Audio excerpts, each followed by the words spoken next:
Puji nama Tuhan, Shalom saudaraku yang kekasih dalam Tuhan Yesus Kristus. Apa kabar?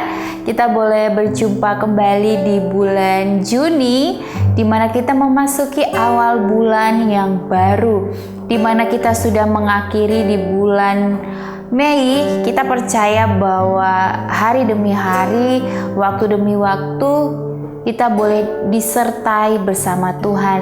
Kita boleh menjalani hari-hari bersama Tuhan. Untuk itu mari kita mengawali di bulan Juni ini juga bersama Tuhan sampai pada akhirnya. Mari kita mau siapkan hati kita. Kita mau memuji dan memuliakan nama Tuhan. Katakan, ku berbahagia, yakin teguh. Ku berbahagia, yakin teguh. Yesus abadi, kepunyaanku.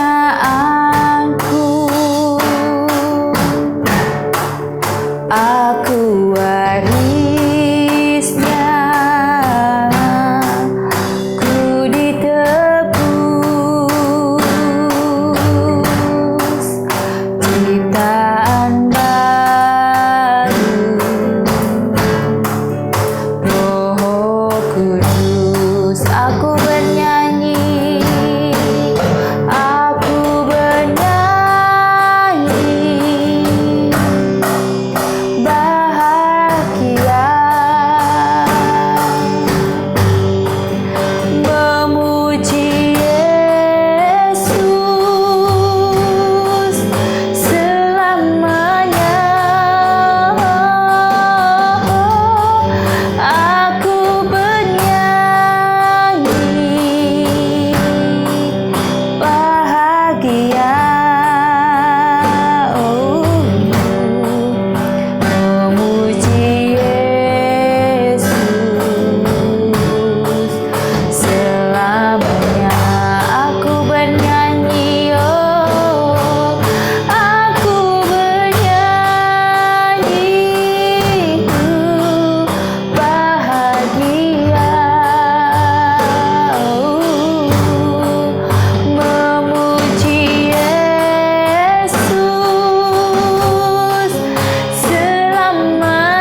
Kami mau belajar memuji memuliakan nama-Mu di tengah keadaan mungkin bagi kami tidak mengenakan, mungkin bagi kami tidak membawa kami ke dalam damai sejahtera. Tetapi ketika kami mau mengubah suasana yang tidak baik menjadi baik, ketika kami mau belajar memuji memuliakan nama Tuhan, maka di situ ada hadirat Tuhan turun, damai sukacita boleh menaungi. Dan hari ini kami mau mendengarkan sabda firman-Mu, biar firman-Mu itu menguatkan, meneguhkan, dan membuat kami tetap percaya, iman kami tidak goyah ketika firman-Mu yang nanti hamba-Mu sampaikan, boleh hamba ucapkan sesuai apa yang Tuhan mau. Urapi hamba-Mu, pakai hamba-Mu seturut dengan kehendak dan rencana-Mu, bukan karena hamba yang hebat, tetapi Engkau yang hebat, dan hanya Engkau saja yang dipermuliakan. Kami bersyukur Tuhan, dalam nama Tuhan Yesus. Haleluya. Amin. Puji Tuhan, shalom saudaraku yang kekasih. Kita bersyukur bahwa penyertaan Tuhan sampai detik ini tidak pernah gagal, rencananya selalu indah. Dan apapun yang terjadi di bulan Mei, kita percaya bahwa semuanya ada rencana Tuhan. Saya percaya apapun pencapaian saudara yang terjadi di bulan Mei, maupun baik ataupun tidak, tetapi di situ ya saya dan saudara belajar bahwa Tuhan selalu memberikan yang terbaik, dan percaya bahwa setiap proses yang Tuhan berikan itu memang tidaklah, menurut saya dan saudara itu tidaklah mengenakan ya, tetapi bagi Tuhan itu baik ya. Karena ketika kita hidup meletakkan percaya kita kepada Tuhan dan memberikan hidup kita seutuhnya kepada Tuhan, maka ada pemeliharaan. Walaupun keadaan tidak menjadi lebih baik, tetapi ketika kita punya pegangan kita tepat, yaitu Tuhan Yesus, maka apapun yang terjadi kita akan terus belajar bersyukur dan mengerti dan tidak bersungut-sungut, karena kita tahu bahwa ada rencana yang indah. Untuk itu dalam hidup ini saudara harus lebih sungguh-sungguh lagi mencari Tuhan, ya lebih sungguh-sungguh lagi dalam berusaha untuk meraih apapun ya, maupun ingin mendapatkan keluarga yang harmonis, atau mau mendapatkan pekerjaan yang sesuai dengan yang diinginkan, ataupun bisnisnya berjalan dengan lancar, kita perlu yang namanya percaya dan sungguh-sungguh memberikan hati pikiran kita hanya untuk Tuhan. Dan hari ini saya mau sharing firman Tuhan tentang happy ending, di mana kita mau baca dulu di 1 Petrus 1 ayat 3 sampai ayat yang ke-8, yang berbunyi demikian: pengharapan, iman, dan kasih. Terpujilah Allah dan Bapa Tuhan kita Yesus Kristus, yang karena rahmat-Nya yang besar telah melahirkan kita kembali oleh kebangkitan Yesus Kristus dari antara orang mati, kepada suatu hidup yang penuh pengharapan, untuk menerima suatu bagian yang tidak dapat binasa, yang tidak dapat cemar, dan yang tidak dapat layu, yang tersimpan di sorga bagi kamu, yaitu kamu yang dipelihara dalam kekuatan Allah karena imanmu, sementara kamu menantikan keselamatan yang telah tersedia untuk dinyatakan pada zaman akhir. Bergembiralah akan hal itu, sekalipun sekarang ini kamu seketika harus berduka cita oleh berbagai-bagai pencobaan. Maksud semuanya itu ialah untuk membuktikan kemurnian imanmu yang jauh lebih tinggi nilainya daripada emas yang fana, yang diuji kemurniannya dengan api, sehingga kamu memperoleh puji-pujian dan kemuliaan dan kehormatan pada hari Yesus Kristus menyatakan dirinya. Sekalipun kamu belum pernah melihat Dia, namun kamu mengasihinya, kamu percaya kepada Dia. Sekalipun kamu sekarang tidak melihatnya, kamu bergembira karena sukacita yang mulia dan yang tidak terkatakan, karena kamu telah mencapai tujuan imanmu, yaitu keselamatan jiwamu. Amin, puji nama Tuhan. Firman Tuhan ini mengingatkan bahwa ketika kita mengalami keterpurukan, kita mengalami hal-hal yang membuat kita menjadi banyak persoalan yang harus kita hadapi, pencobaan. Tetapi di sini Tuhan mau mengajarkan saudara bahwa saudara harus percaya, saudara harus bersukacita, ya. Karena orang yang bersukacita adalah orang yang memiliki kekuatan. Banyak cara yang dilakukan oleh kita sebagai manusia. Ketika mungkin saudara mengalami sendiri, atau mungkin ada teman atau saudara-saudara mengalami hal-hal yang tidak mengenakan dan mereka berkata bahwa saya harus pergi ke tempat yang menghibur, misal ke tamasya atau ke diskotik, atau ke hal-hal yang membuat bagi mereka dunia bisa tawarkan kebahagiaan yang menurut firman Tuhan hanya sesaat. Ya benar, memang dunia hanya memberikan kebahagiaan yang sesaat. Ketika kita, saya dan saudara memilih untuk mencari kebahagiaan di luar Tuhan, memang ketika kita memilih, udah aku kumpul-kumpul sama teman-teman karena hari ini saya penat di rumah, atau saya mau kumpul ke clubbing, atau ayo kita ke tamasya, refreshing, kalau sekarang lagi lagi booming healing ya. Nah itu jadi healingnya itu mencari hal-hal yang di luar Tuhan, saudara. Memang saat itu bisa ketawa, hahaha, bahagia sesaat, tetapi ketika pulang kembali ingat lagi, masalah ada lagi, sedih lagi dan sebagainya. Karena memang dunia tidak bisa memberikan kebahagiaan dan sukacita yang kekal, Karena firman Tuhan berkata bahwa ketika kita menyerahkan hidup kita kepada Tuhan, ketika kita berharap kepada Tuhan, ketika kita bersabar, bertekun dalam menantikan Tuhan, maka ada kekuatan, ada sukacita, saudara. Bergembiralah akan hal itu, sekalipun sekarang ini kamu seketika harus berduka cita oleh berbagai-bagai pencobaan. Maksud semuanya itu ialah untuk membuktikan kemurnian imanmu.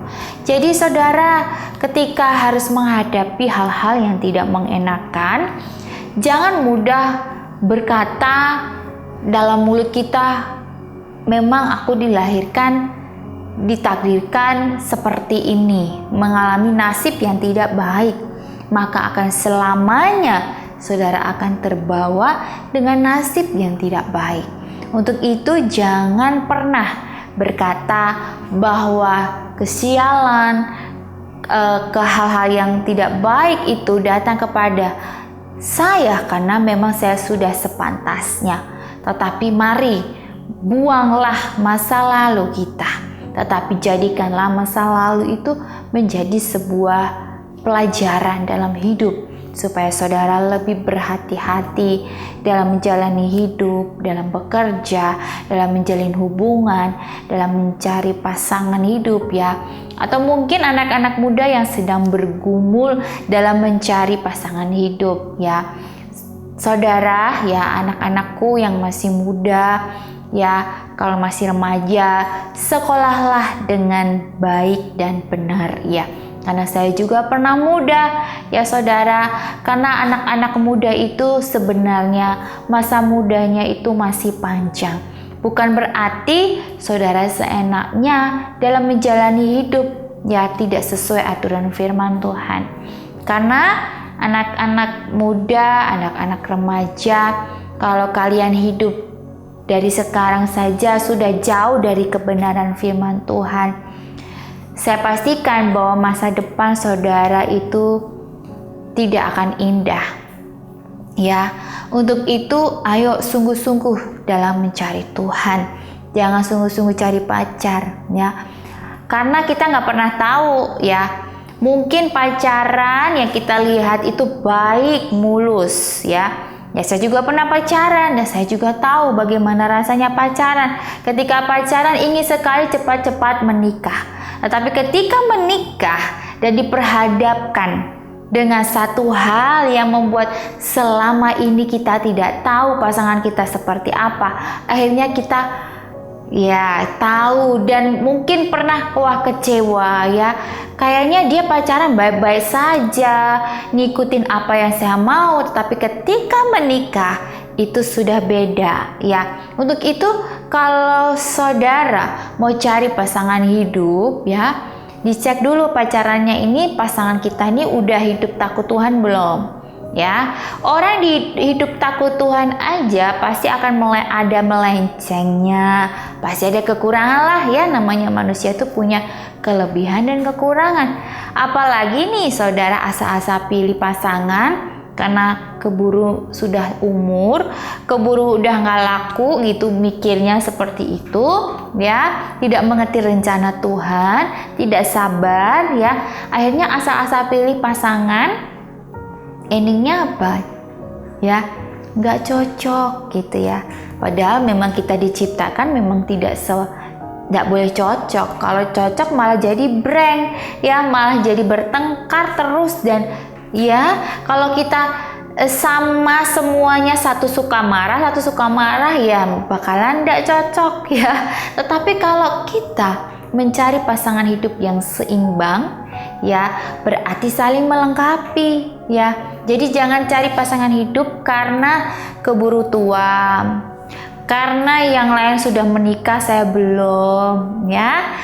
Karena ya kalau saya sama suami mungkin hidup saya akan enak, saya nggak usah kerja ya, saya pikirnya juga seperti itu.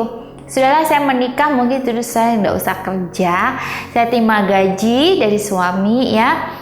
Terus nanti kalau udah punya anak ya udah mungkin habis melahirkan sudah selesai. Tapi ternyata PR-nya banyak ya, pergumulannya banyak ya. Kalau sudah keluarga itu pergumulannya banyak. Jadi kalau anak-anak muda yang mendengarkan ya sharing firman Tuhan saat ini, bukan saya menakut-nakuti, tetapi saya mau saudara untuk mempunyai pandangan ke depan ya. Pandangan bukan asal menikah, tetapi harus diperbincangkan ya, mau punya anak berapa, mau diurus siapa, mau tinggal di mana, itu juga harus ada komunikasi ya. Mau ngontrak, mau rumah sendiri, mau sama mertua, itu harus dikomunikasi. Jadi jangan sudah nggak zaman lagi ya pacaran yang I love you, aku sayang kamu, udah makan belum, udah nggak zaman seperti itu lagi ya. Ya, kalau saya mungkin kalau saya berpikir bahwa saya mengulang seperti dulu, ya iya ya, seharusnya yang ditanyakan itu nanti menuju ke pernikahan itu kan nanti yang akan dijalanin ya, bukan nanti dia pernikahan kan bukan tanya udah makan belum, kan nggak mungkin ya, pasti akan banyak hal nanti yang akan kita akan ketahui gitu ya. Jadi jangan sampai kita sudah menikah terus kaget shock ya, jadi harus dibicarakan ya.